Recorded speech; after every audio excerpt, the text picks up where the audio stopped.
Good afternoon, everyone, and a very warm welcome to Isifundi Training and the final episode of this Bite-Sized Corrosion series, where we have been celebrating women in corrosion and engineering. My name is Vanessa Seeley-Fisher, and it is my great pleasure to host today's discussion. Our bite-sized corrosion conversations are really designed to do exactly that, to take the topic of corrosion in its various facets throughout engineering and break them down into something we can understand so that each of us leaves with a better understanding of corrosion and how to tackle it. During this series, we've highlighted some incredible women in the industry. If you've missed the first few discussions in the series, please, I encourage you, do yourself a favor and watch the videos on our YouTube channel. You'll get a front row seat into my conversations with Lerato Kanitsi, who is the senior engineer at the Muela Hydropower Station in Lesotho, Dr. Janet Cotton of 180 Degrees, who undertakes really interesting corrosion failure investigations, Roxanne Canny from the eThekwini municipality, who is so passionate about empowering municipal engineers, and that enthuses everyone she talks to, Nomsombuluko Hadebi, and we highlighted her corrosion and corrosion prevention aspects that she's dealing with at Armscor Dockyards. And we spoke with Annaline Brown, who, after years of serving the corrosion industry in a technical capacity, is heading into the classroom to enthuse scholars with a love for STEM. I'm really excited to introduce today's guest, Boikarabelo Matlala. Now, Boikarabelo is just starting on her corrosion journey, and I'm really looking forward to her sharing her story with us. But I thank you for joining us today and really welcome you, Boikarabelo. Thank you. Thank you, Vanessa. Thank you for having me. That's a pleasure. I'm so encouraged that you've been willing to come and talk with us today. So as we start, I'd love you to tell us how you've journeyed into engineering and what decided to inspire you to study corrosion and metallurgy. Honestly, engineering was a field that I never thought that I'd be in. Growing up, I never thought of myself of becoming an engineer. I always thought that I'd end up in the health sciences, in law, even in corporate spaces. During the application processes in matric, I actually did not put in any engineering courses. I actually job shadowed physiotherapists and dentists. I really wanted to be in the health space. And when I applied to UJ, physical metallurgy was actually my second choice. This is after information systems. So when January came and UJ started accepting people, I got accepted into physical metallurgy and put on the waiting list for information systems. So basically, engineering found me. Oh, wow, that's so interesting that you sort of got in by accident rather than intention. I love hearing these stories because I think everybody has a different reason for going in. Some people start passionate, and some people find the passion as they start studying it, and that's really interesting to me. Now, I was interested doing some research when I realized that physical metallurgy is actually only offered at two universities in South Africa. It's only offered at UJ and at Wits. And I wondered if you could Mhm. help us understand what is physical metallurgy, or I think PhysMet, and what makes it such a unique course of study. Physical metallurgy is all about understanding metals and their alloys at microscopic level and linking that to how they perform. For Mhm. example, the size of a grain in a metal or the phases present in its structure directly affect how it performs. In my opinion, it's one of the very few engineering fields where you can test the material the size of a 10-cent coin, see its morphology, and then witness it being produced in large scale quantities. I'm talking about your jet engines, your bridges, and so forth. So for me, it's more just the theory, it's very applied. Physical metallurgists, the engineers that are, you can find them in the lab work, right through industries, basically. Okay, so you've got a world awaiting you. Now, for our audience, Boikarabelo is still studying at the university. She's still an undergraduate. And it's unusual to find undergraduates encountering corrosion, but I do understand that you have encountered corrosion. What and how did that happen? Yes, my first real encounter with corrosion was last year. That was in my third year. We had a guest speaker in corrosion. Two of my lecturers organized a guest speaker in corrosion. So that was the first introduction into corrosion. And we then, first semester of this year, we had corrosion as a dedicated module. We unpacked corrosion in its entirety, from it just being an electrochemical reaction between a metal and its surface, to the different types of corrosions, to the causes and preventative methods. That's how I got into corrosion. And because we had corrosion as a module, there was a practical component. So we had to see what we were actually learning in class. The first practical we had was an immersion test. This group, we were working in groups. The other group had copper as the samples and hydrochloric acid, and we had to leave it in for about a week or so. When we came back, we had found that their sample had completely dissolved in hydrochloric solution. So that showed me that corrosion isn't just a slow, steady process. It can actually be very aggressive in the right conditions. Or maybe the wrong conditions for the metal, absolutely. Yes, And definitely. we experience corrosion in our day-to-day lives. The stop sign that's rusted, the lamppost outside your property, your own gatepost, maybe your car. So we do see it as somewhat slow, and I'm sure that laboratory experiment just sort of, wow. Yeah, As you it was say, mind-blowing. It was like, where is it? It had completely exactly. dissolved, yes. So I guess that influenced you. I know that in the final year of study, all the students have to select a project. And you've mentioned to me that you're doing a corrosion-related project. I'd love you to tell us a little bit about what you're actually doing. Yes, my project is titled The Microstructure and Corrosion Behavior of Heat-Treated E-Waste-Derived Superalloys. The aim is to investigate how heat treatment at 1,000 degrees Celsius, held at 2 hours, can change the alloy's internal structure and how that influences its corrosion resistance. Okay. Your title's interesting. The topic microstructure and corrosion characteristics of heat-treated e-waste. When you talk about e-waste, are you actually using e-waste in your studies, or is that where you would like it to end up? I received my samples in the as-cast conditions, so I didn't start at the fundamental level of extracting the e-waste myself. My role was more so focused on the characteristic and the performance of the alloy, heat treating the alloy in the running corrosion tests, and analyzing the microstructures. But the alloys were specifically designed using e-waste, such as the connectors and circuit boards. So while I didn't process the e-waste myself, I am working directly with the alloys that are derived from it.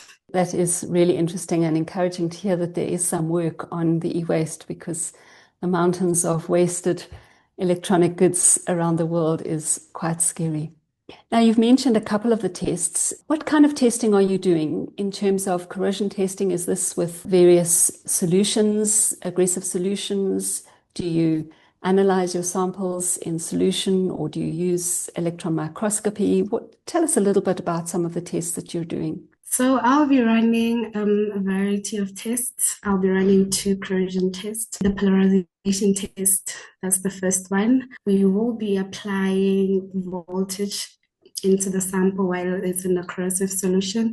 So see either your hydrochloric acid or your sulfuric acid. And from the current response, I can be able to calculate the corrosion rate and see how easily the metal starts corroding, or whether it forms any protective passive film. The second one will be the electrochemical impedance spectrometry, which is the EIS. So in this test, we will be applying a small AC signal and measure the resistance of the surface to the electrochemical reactions. This test will give a bit more information about the protective properties of surface film and the overall corrosion mechanism. Outside of the corrosion test, I will be running a few characterization tests. The first will be the optical microscope. I'm sure you Mhm. are very much aware of this one. This will be my starting point. I will be observing the grain structure and the general surface of the alloy. From there, I'll be going to the scanning electron microscope. This will go into a bit more detail than the optical microscope, and it will allow me to zoom in much closer to see the surface in much greater detail. This will include any corrosion pits that are present in the alloy, the cracks, microstructural features. From there, the last one will be the X-ray diffraction. The XRD basically identifies the phases present in the alloy. Because corrosion behavior depends on which phases are present, this technique will help me link the structure to the corrosion performance. So collectively, all these tests will paint a full picture, not just whether if the alloy corrodes, but why it corrodes the way it does. Gosh, I think that's going to be some very interesting findings there. It sounds a little more in depth than just a fourth year project. So I see that maybe this will Yes. become something a whole lot bigger. I was intrigued that the definition within your title was that your e-waste is formed into a high entropy alloy. And from my studies a very long time ago, I understand that entropy is related to disorder or randomness. And I wondered if you could just describe a little bit of the difference between high entropy alloys and traditional or normal alloys, and Yes. what are the defining things that we can look out for? So traditional alloys usually have one main element with smaller amounts of other elements added. An example of this would be iron and steel. The dominant element in steel is iron. Depending on what type of steel you want, you can add in a few more elements in there. Or aluminium and aluminium alloys.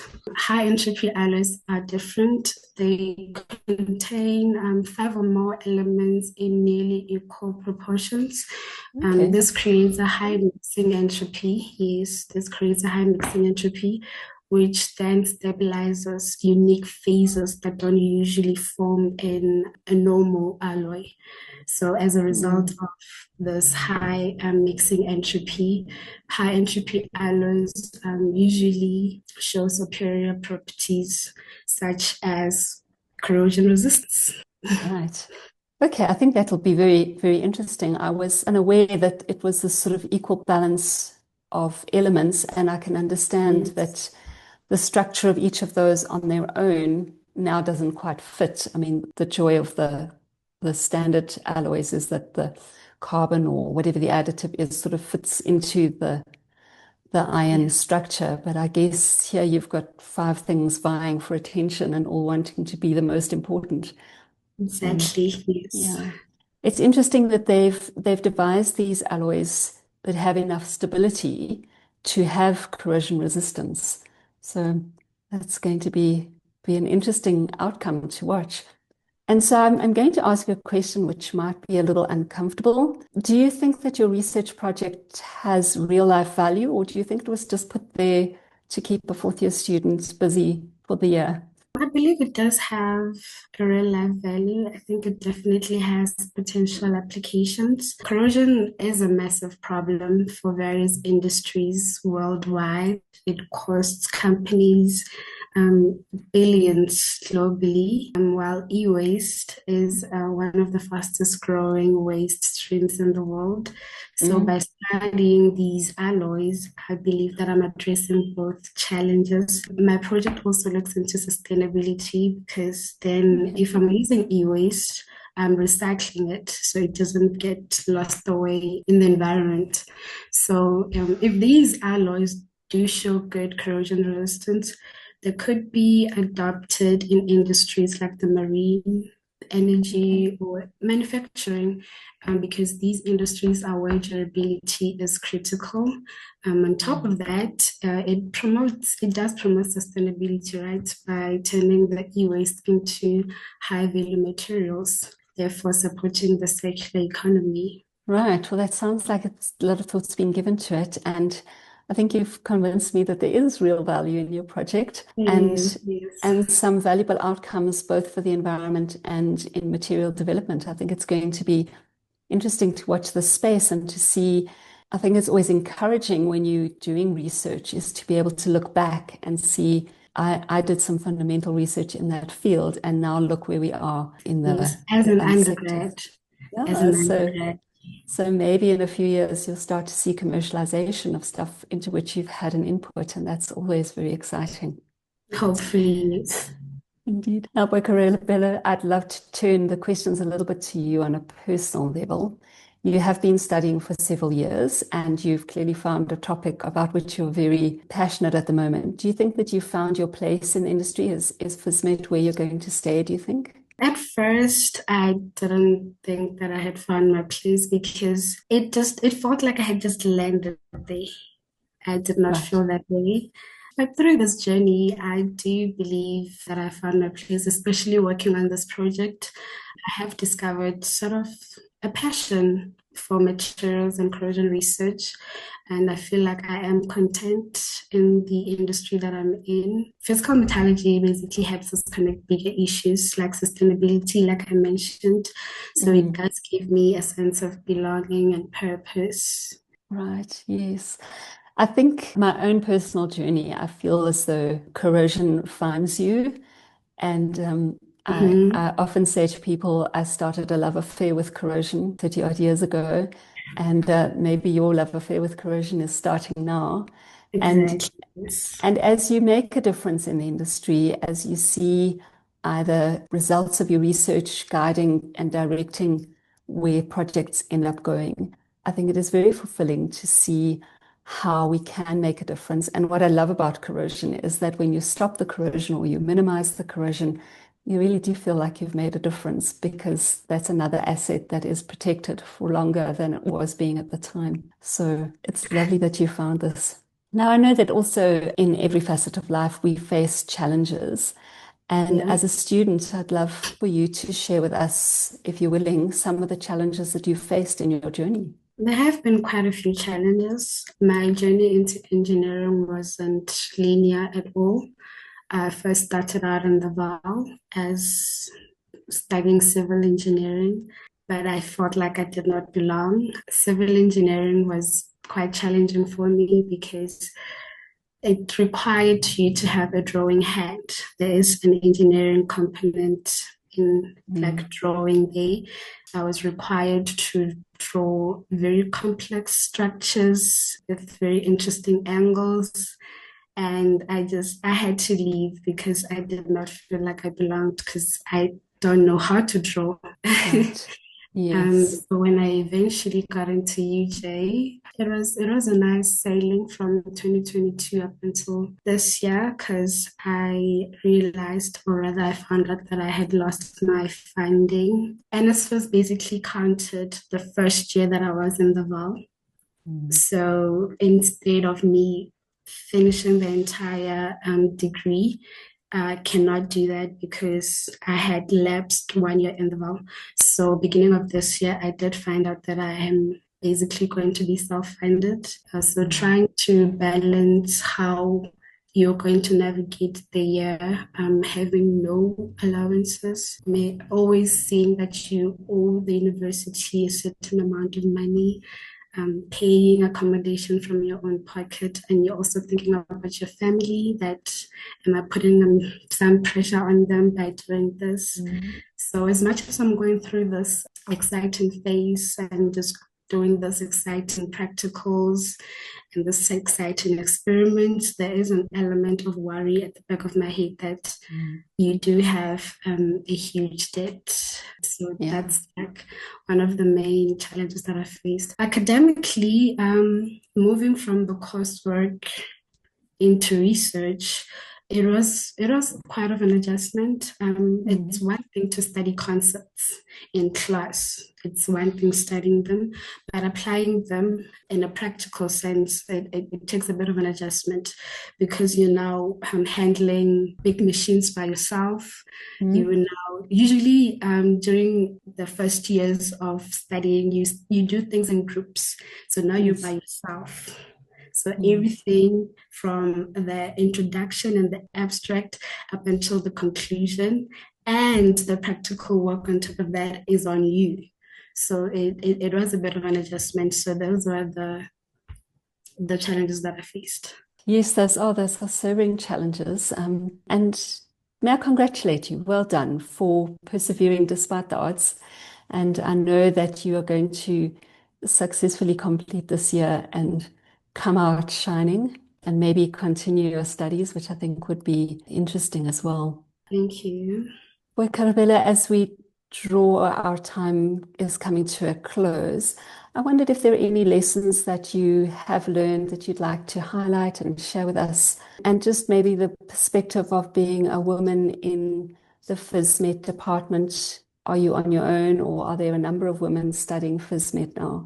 There are a number of women studying Wonderful. this, but it's not a lot. The ratio is quite large. There are more male students than there are female students. And in my research group, there's about five of us versus 10 plus male students.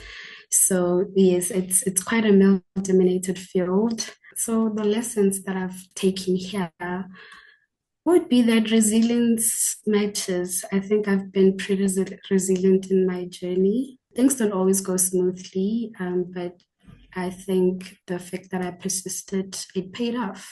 Another key takeaway from my journey, this is as an individual, was that knowing that my work or the work that I'm currently doing right now connects to sustainability and potentially to real industry needs, it gives me the drive to keep on going. So possibly I could be pursuing my honors degree next year just based on how fun this entire process has been and working with different metals, working with different corrosion tests, corrosion equipment. So yes, this was a definite drive for me to keep on going. Well done. Really, thank you. This has been a very encouraging conversation. I think a very illuminating conversation. I really appreciate your honesty and thank you for being brave to join me in the conversation, to take that step as a young newcomer into the engineering sector and to say, I'm prepared to step out there. I know that as you pursue a career in this sector, I can see that definitely your resilience is going to stand you in good stead. And I think you've opened my eyes, and I trust you've opened the eyes of our audience as well, that they've also enjoyed this discussion. And from all of us, we wish you great success with the rest of your studies this year. And as you culminate your degree, we'll be rooting for you and keeping an eye on those results. So good luck. Yes, I'm pretty sure that I'll be able to send you graduation pictures next year. Excellent. That's what I love to hear. And Thank you we'll so follow much. this journey. And I say thank you for being with us and goodbye.